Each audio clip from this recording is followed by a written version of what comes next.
할렐루야. 오늘도 우리를 회복하기 원하시는 하나님께 온 마음 다해 예배하는 이 시간이 되기를 소망합니다. 요즘은 AI 기술이 발달해서 앞을 보지 못하는 시각 장애인들이 읽어주는 책으로 들을 수가 있습니다. 그러나 과거에 이러한 기술이 발달하기 전에는 시각 장애인들은 점자책을 이용해서 책을 읽어야 했습니다. 그런데 손가락으로 점자책을 계속 읽다 보면 손가락의 감각이 무뎌지는 때가 온다고 합니다. 그러면 손가락을 샌드페이퍼로 문질러서 무뎌진 부분을 벗겨내야 점자책을 읽을 수 있다고 합니다. 영적으로도 마찬가지입니다. 에스겔서 36장 25절에서 이렇게 말씀합니다. 또 새 영을 너희 속에 두고 새 마음을 너희에게 주되 너희 육신에서 굳은 마음을 제거하고 부드러운 마음을 줄 것이며. 성경은 우리에게 굳은 마음을 제거하라 하고 말씀하고 있습니다. 왜 그렇게 했습니까? 첫 번째는 마음이 모든 행동과 실천의 시작이요 출발이기 때문입니다. 신명기 6장 4절에서 5절 말씀에 이스라엘아 들으라 우리 하나님 여호와는 오직 유일하신 여호와시니 너는 마음을 다하고 뜻을 다하고 힘을 다하여 내 하나님 여호와를 사랑하라. 모세는 하나님을 사랑하는 데 있어서의 출발점을 마음으로 보았습니다. 우리가 이런 말을 하죠. 모든 것이 마음 먹기 나름이라고. 아무리 자녀에게 공부를 하라고 이야기를 해도 스스로 본인이 마음을 먹기 전까지는 잔소리에 불과합니다. 무언가 행동으로 옮겨지기 위해서는 먼저 마음에서 뜻과 의지가 세워져야 되는 것입니다. 따라서 그 모든 것이 마음으로부터 시작이기에 우리의 굳은 마음을 제거해야 되는 것입니다. 두 번째는 성경은 인간의 타락을 마음의 타락으로 말씀하고 있기 때문입니다. 하나님의 형상으로 창조된 인간은 하나님의 마음에 가까운 생각과 의지를 가지고 있었습니다. 하지만 사단이 인간에게 하나님과 같이 되는 길이 있다며 하나님이 금지하신 열매를 먹으라고 유혹을 했습니다. 유혹에 넘어간 여자는 그 열매를 보면서 먹음직하고 보암직하며 지혜롭게 할 만큼 탐스럽다라는 마음을 품었습니다. 그 외에는 남자까지 끌어들여서 결국에 선악과를 먹고 말았습니다. 가인도 마찬가지입니다. 하나님께서 동생 아벨의 제사는 받으셨지만 자신의 제사를 받지 않으셨습니다. 가인은 자신의 잘못을 돌이켜서 회개하는 것이 아니라 하나님에게는 불평과 불만으로, 동생에게는 질투와 증오로 나타났습니다. 그래서 동생을 죽이기로 마음을 먹었을 때 하나님께서 이렇게 말씀하십니다. 죄가 문에 엎드려져 있느니라. 죄가 너를 원하나 너는 죄를 다스리라.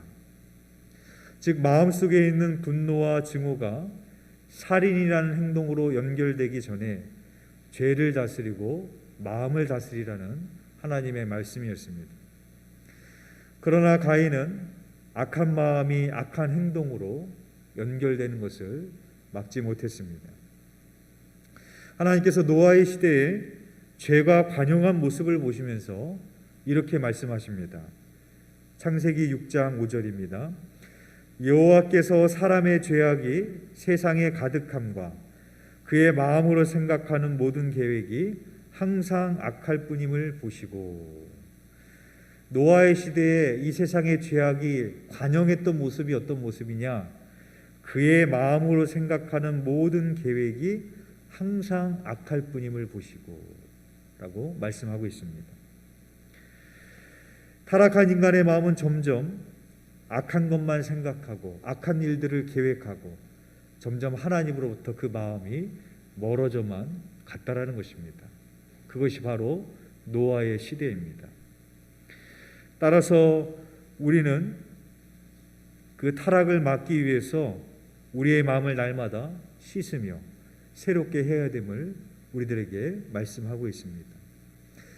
우리 마음속에 굳은 마음을 제거해야 될 세 번째 이유는 구원과 회복은 마음을 하나님께 두기를 좋아하는 것으로부터 시작되기 때문입니다. 로마서 1장 28절에서 31절 말씀에 또한 그들이 마음에 하나님이 두기를 싫어하매 하나님께서 그들을 그 상실한 마음으로 내버려 두사 합당하지 못한 일을 하게 하셨으니 곧 모든 불의, 추악, 탐욕, 악의가 가득한 자요, 시기, 살인, 분쟁, 사기, 악독이 가득한 자요, 비방하는 자요, 하나님께서 미워하시는 자요, 능욕하는 자요, 교만한 자요, 자랑하는 자요, 악을 도모하는 자요, 부모를 거역하는 자요, 우매한 자요, 배약하는 자요, 무정한 자요, 무자비한 자라라고 말씀하고 있습니다. 이 모든 수많은 죄의 출발점이 무엇이냐?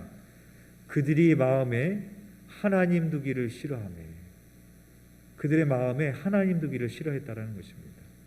그래서 그들이 상실된 마음으로 내버려졌다라고 성경이 기록하고 있습니다. 따라서 구원과 회복은 하나님을 마음에 두기를 사모하는 것에서 비롯되어질 수 있습니다. 아브라함은 하나님의 인도하심을 따라 땅을 옮겨 다닐 때마다 제단을 쌓고 먼저 하나님께 예배를 드렸습니다. 아브라함에게 있어서 제사는 하나님을 마음에 모시는 의식이었습니다. 하나님을 모시고 살았던 아브라함의 뒤를 이어서 이삭도 브엘세바에서 제단을 쌓았고 그 아들 야곱도 베델에서 제단을 쌓았습니다. 하지만 야곱의 가족이 애굽으로 이주하여 살면서 제사의 맥이 끊어집니다. 그렇게 430년의 세월이 흘렀고 하나님을 아는 세대는 사라지고 하나님을 모르는 세대가 나타났습니다. 그때 하나님께 부르심을 받은 모세가 바로왕에게 찾아가서 히브리인들을 내보내라고 하면서 그 이유를 이렇게 밝힙니다. 우리가 광야로 가서 우리 하나님 여호와께 제사를 드리려 한다 라고 왜 애굽에서 나가야 되는 그 이유를 그렇게 밝히고 있는 것입니다. 즉 모세가 바로에게 출애굽의 당위성으로 말했던 것은 잃어버린 제사의 회복이었습니다. 이스라엘 후손들이 오랫동안 잊고 살았던 하나님을 마음에 모셔 드리는 제사, 그 예배를 회복하기 위함이었던 것입니다. 따라서 우리가 예배를 회복한다라는 것은 무엇이겠습니까? 내 마음에 하나님이 두기를 싫어했던 내 마음에서 벗어나 우리 마음에 하나님을 모시고 살아가는 것을 사모하는 그 마음의 자세로 바뀌는 것입니다. 아브라함이 어느 곳을 가든 먼저 제단을 쌓고 하나님을 마음에 모시고 살았던 것처럼 하나님을 마음에 모셔두기를 사모하시는 저와 여러분이 되시기를 주님의 이름으로 축원드립니다. 왜 우리 마음속에 굳은 마음을 제거해야 되는가? 마지막 네 번째는 마음이 청결한 사람이 하나님을 볼 수 있기 때문입니다. 오늘 본문에 이렇게 말씀합니다. 마음이 청결한 자는 복이 있나니 그들이 하나님을 볼 것이며. 시인이 시를 쓰는데 육신의 눈으로 볼 수 있는 것만 가지고 시를 쓸 수 없습니다. 시인이 시를 쓰기 위해서는 마음의 눈이 열려야 됩니다. 마음의 눈이 열려지지 않고서는 시를 쓸 수가 없습니다. 신앙생활도 마찬가지입니다. 내 마음의 눈이 열려야 하나님이 보이는 것이고 하나님과의 교제가 가능한 것이고 신령한 것을 볼 수 있는 것이고 참된 믿음을 가질 수 있습니다. 그래서 히브리서 11장 1절 말씀에 믿음은 바라는 것들의 실상이요 보이지 않는 것들의 증거니라고 기록하고 있습니다. 믿음이란 무엇인가? 내 눈으로는 볼 수 없지만 마음의 눈이 열렸을 때, 믿음의 눈이 열렸을 때 그것이 실체로 존재하고 있음을 볼 수 있는 것이 바로 믿음이라는 것입니다. 만약에 여러분들이 평생을 시각장애인으로 살아가게 된다면 어떠시겠습니까? 장애의 등급 중에서 시각 장애는 1급 장애에 들어갑니다. 그러니까 장애 중에서도 가장 큰 장애가 보지 못하는 장애입니다. 앞을 보지 못하고 산다면 너무나도 불편하고 힘들 것입니다. 아니, 불편하고 힘든 것을 떠나서 아침에는 물 한 개가 피어나고 저녁에는 빨갛게 물들어가는 석양을 보고 봄이 되면 꽃이 만발하고 가을이 되면 단풍이 들어 산이 붉게 물들고 겨울이 되면 눈이 내려 온 세상이 하얗게 뒤덮이는 그 아름다운 경관들을 볼 수 없을 것입니다. 그리고 나를 낳아주신 부모님의 얼굴을 볼 수 없고 내가 낳은 자녀의 얼굴을 볼 수 없으며 내가 사랑하는 사람의 얼굴을 볼 수 없다면 이것이 얼마나 우리들에게 안타까운 일이겠습니까?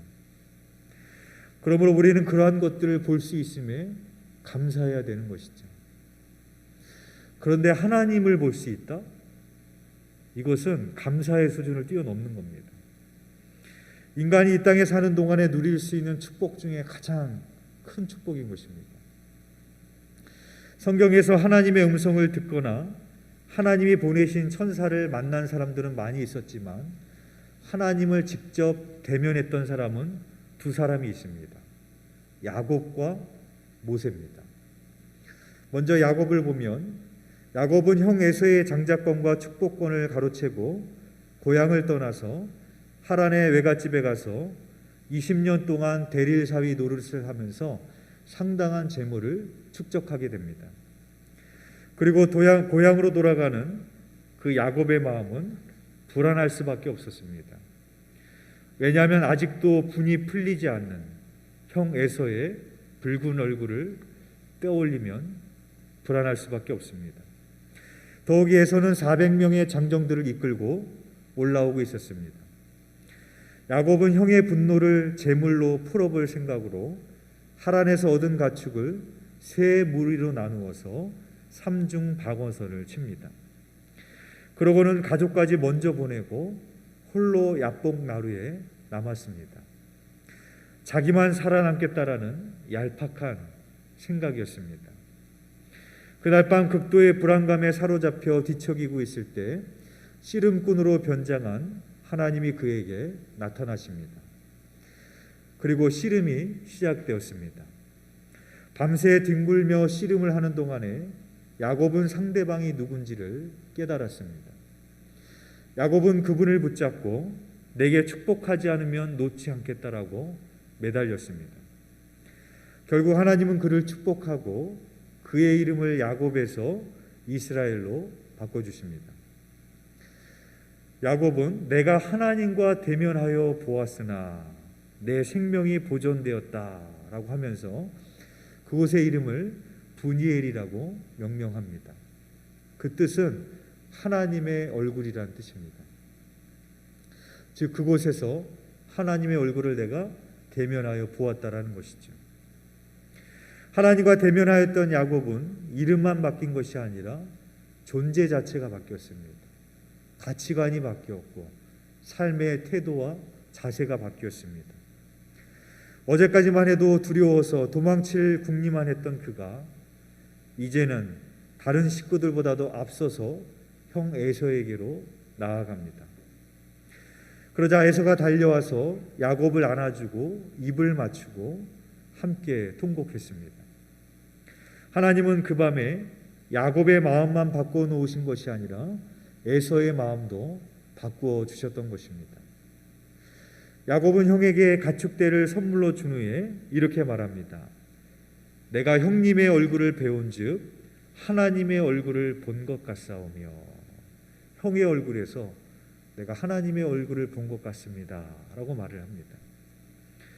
야곱은 밤새 하나님과 한 덩어리가 되어서 어깨와 어깨, 가슴과 가슴, 얼굴과 얼굴을 맞대고 씨름을 하는 중에 그의 얼굴이 하나님의 얼굴로 바뀌었습니다. 그렇게 바뀐 얼굴로 형을 보았더니 그 형의 얼굴도 하나님의 얼굴처럼 보였던 것입니다. 하나님의 얼굴 안에서 불화했던 형제가 서로 화해를 이룰 수가 있었던 것입니다. 모세 또한 이런 경험을 했습니다. 모세는 미디안 광야 떨기나무 부귿꽃에서 처음 하나님을 만났을 때만 해도 하나님 뵙기를 두려워하여서 얼굴을 가렸습니다. 그랬던 그가 하나님을 본 것은 하나님의 계명을 받기 위해 두 번째로 시내산에 올랐을 때입니다. 금송아지 사건으로 백성에게 크게 실망한 모세는 더 이상 지도자 노릇을 하기 싫었고, 모세는 다시 산에 올라가 말씀을 받기 전에 하나님께 이렇게 부탁을 합니다. 주의 영광을 내게 보이소서. 그런 모세의 요구를 하나님께서 들으셨고, 하나님께서는 이렇게 말씀하셨습니다. 내가 내 얼굴을 보지 못하리니 나를 보고 살 자가 없음이라.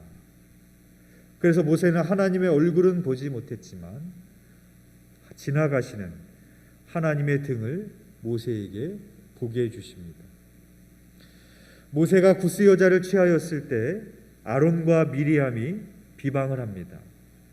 그때 하나님이 이렇게 말씀하십니다. 민수기 12장 8절입니다. 그와는 내가 대면하여 명백히 말하고 은밀한 말로 하지 아니하며 그는 또 여호와의 형상을 보거늘 너희가 어찌하여 내 종 모세를 비방하기를 두려워하지 아니하느냐라고 말씀을 하십니다. 하나님은 자신과 직접 대면하였던 모세의 지도력에 절대적인 지지를 표명하셨던 것입니다. 그리고 시간이 흘러서 모세는 가나안 땅에 들어갈 수가 없었습니다. 그래서 성경에 보면 죽음을 앞두고 있는 모세가 느보산에 올라가서 가나안 땅을 바라보는 그런 장면이 있습니다. 그 장면을 우리가 생각해 보면 모세가 그때 어떤 심경이었을까? 착잡한 심경이었을까? 여러 가지로 우리가 추측해 볼 수 있습니다. 그런데 모세는 가나안 땅에 들어가지 못했지만 하나님께 불평하지 않습니다. 그리고 하나님의 뜻에 모세는 순종을 합니다. 왜 그렇게 할 수 있었을까요? 모세는 하나님의 영광을 보았기 때문입니다. 내가 그렇게 보고 싶었던 가나안 땅을 볼 수 없을지라도 하나님의 영광을 보았기 때문에 모세는 하나님에게 순종할 수 있었던 것입니다.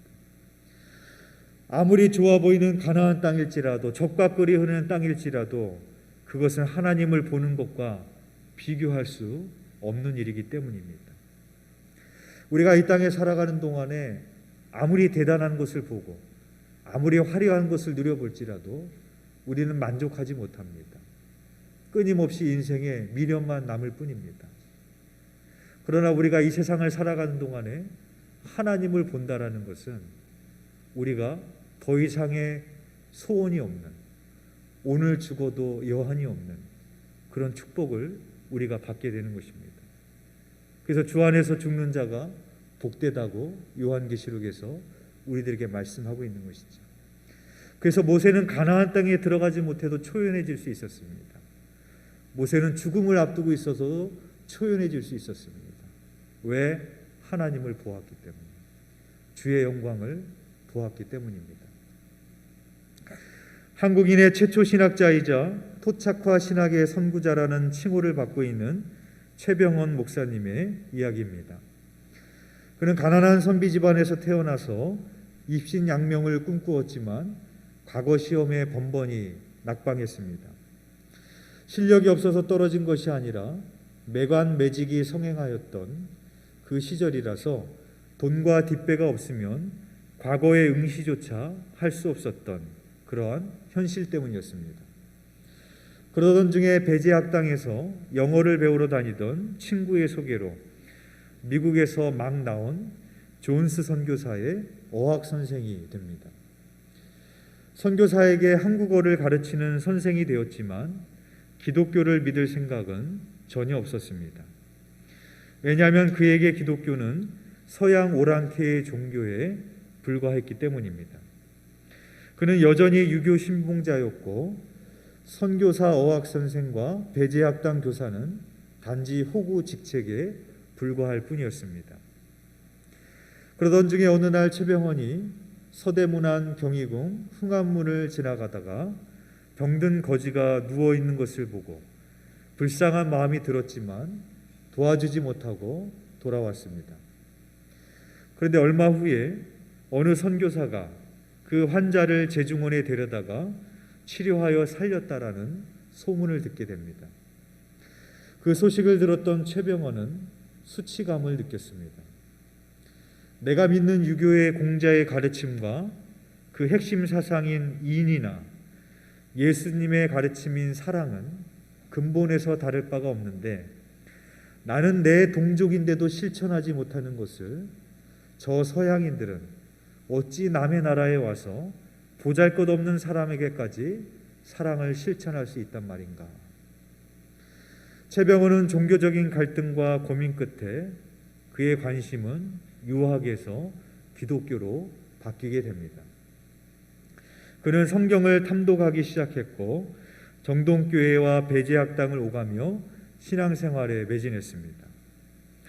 최병헌은 정동교회 속장과 권사를 거쳐서 전도사가 되었고 1902년 평양에서 개최된 미 감리의 연회에서 목사 안수를 받았습니다. 근데 그가 목사 안수를 받기 전에 하나님께 간절히 기도했던 적이 있습니다. 평양으로 올라가기 한 달 전부터 매일 아침 저녁으로 정동교회 예배당에 가서 기도를 했는데 그 기도의 제목은 한 가지였습니다. 주의 영광을 눈으로 보게 하시고 주의 말씀을 귀로 듣게 하옵소서. 이 한 가지의 기도 제목을 가지고 간절히 기도했습니다. 이것은 이스라엘 백성들을 이끌고 나왔던 시내산에 올랐을 때 모세가 하나님께 드렸던 그 간구의 내용과 동일한 간구였습니다. 그리고 그는 간절한 기도 끝에 내가 내 얼굴이다 라는 하나님의 응답을 받게 됩니다. 그리고 마태복음 5장에 너희는 세상의 빛과 소금이니 너희 빛이 사람 앞에 비치게 하여 그들로 너희 착한 행실을 보고 하늘에 계신 너희 아버지께 영광을 돌리라 라는 말씀의 응답을 받게 됩니다. 그리고 최병헌 목사는 자신의 호를 탁사라고 짓습니다. 탁사의 뜻은 나를 씻는다 라는 뜻입니다. 이 탁사라는 어휘는 중국 당나라 시인인 구러린 지은 어부사라는 시에서 따온 것입니다. 그 대목 중에 보면 이런 글이 있습니다. 창랑의 물이 맑으면 내 각근을 씻고 창랑의 물이 흐르면 내 발을 씻으리. 세상이 아무리 혼탁하고 어지러울지라도 자기 자신을 더럽히지 않고 깨끗게 하겠다라는 그런 대목입니다. 그런데 최병헌 목사는 이것에서 한 걸음 더 나아가서 어찌 갓과 발만 씻겠는가. 내 마음에 비집고 들어오는 오염된 마음과 추한 생각들을 깨끗이 씻어서 하나님을 내 마음에 모시고 살아야겠다 라는 포부로 자신의 호를 탁사, 즉 나를 씻는다 라고 지었던 것입니다. 이름을 아무 생각 없이 짓는 사람이 없는 것처럼 우리가 나의 호를 정한다고 한다면 아무런 고민 없이 내 호를 만드는 사람은 없을 것입니다. 그런데 나의 호를 탁사라고 나를 씻는다라고 그 호를 지었던 최병헌 목사가 일평생 어떠한 마음으로 살아갔을는지 우리는 과히 짐작해 볼 수 있습니다. 마음이 청결한 자는 복이 있나니 그들이 하나님을 볼 것이미요 하고 기록하고 있습니다. 바라기는 우리도 최병헌 목사처럼 일평생 내 자신을 씻어 하나님을 마음에 모셔들기를 즐거워하는 저와 여러분이 되시기를 주님의 이름으로 축원드립니다. 기도드리겠습니다.